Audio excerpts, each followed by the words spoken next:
everyone, welcome to my channel. My name is Lynn, and today I am going to create a completely flat scene using the latest release from Paper Sweeties called, there's two sets actually. One is called Vacation and the other one's called Another Day in Paradise. Both do have coordinating dies, but if you don't have a die cutting machine or you don't like to die cut, the stamps are beautiful, and both of these sets work really, really well together to create fun, tropical, beachy, sort of summertime scenes. And what I'm doing here is the key to masking when you're stamping out a scene is to think about how you might like your scene to look when you're all done. And if there are going to be elements that will be in front of other elements and block, your ability to see the things behind it, those are the items that you want to stamp out first. So the order that you want to stamp is going to be from the object that is closest to you, and then work your way backwards to the objects that are furthest away. That way, anything that is in front of another object, it will get blocked with these masks that I'm applying, like you see me doing here. And for masking paper, I just like to use Avery repositionable labels. They come in nice full sheets, and you can just stamp and cut them down to size as needed. They are very low tax, so perfect for masking when you peel them up later. It's not going to ruin your paper at all.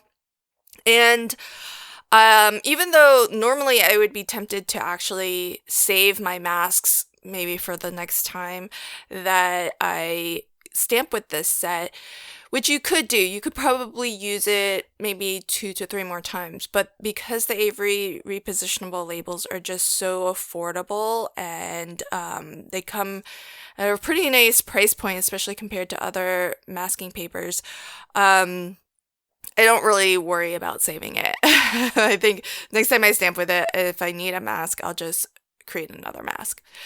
So what I have here is one of the stamps here. This one is, it could be any kind of landscape. So it could be a snowbank, it can be a nice soft grassy hill. I'm using it for the sand. And this does have a complete outline. So it's not just a border stamp, it does stamp the two sides and the bottom. And that's why I masked off the bottom a little bit, because I don't mind the lines on the side. I'll just trim down this panel to fit, but I don't want a bottom line. So I did mask off that bottom edge. And then there's another stamp that's got this sort of wavy pattern to it, and that's a little bit more like a border stamp, although it does also have a complete outline. It's just very thin. Then we also have sun and a cloud stamp here, and I like to use this cloud both kind of with the flat edge towards the bottom and the flat edge towards the top. I think it works both ways, so feel free to kind of play with that. And as you're applying masks, I know right now it looks like quite a mess, but when you peel off your masks, you'll see how the scene looks very very realistic, in the sense that you don't have these double stamped areas. So here you can see, as I pull off the mask, you can see that the flamingo here does correctly kind of block your ability to see that line of waves. And similarly, as I peel off the palm tree, you'll see that it also doesn't have the waves, that wavy line going through there, because we've masked that off. Similarly with the clouds up at the top, you won't see that double line either. So by the time I'm done with this process, what I'll basically have is pretty much a coloring page almost. And that's something that I definitely don't do a lot of, mostly because I don't particularly love to fussy cut. And so with these masks, the key to getting it to look really good is to cut on the black line.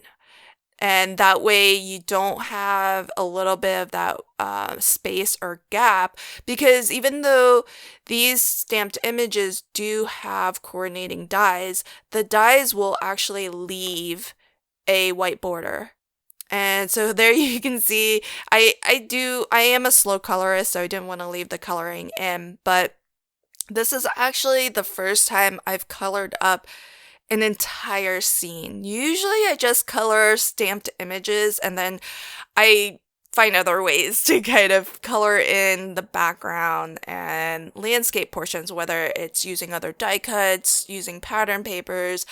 But this time I thought, I'm just going to color this entire scene with my alcohol markers, and it was a lot of fun actually. So I I do need to practice coloring in larger areas like that big sky, but I love the end result of this. And if you caught my pop-up card, you might recognize the scene looks pretty similar, and that's intentional. I wanted to create this scene, which is completely flat, as sort of a polar opposite to the pop-up card, just to show you that you can get very different looks just depending on whether you're using just the stamps by themselves or the stamps with their coordinating dies.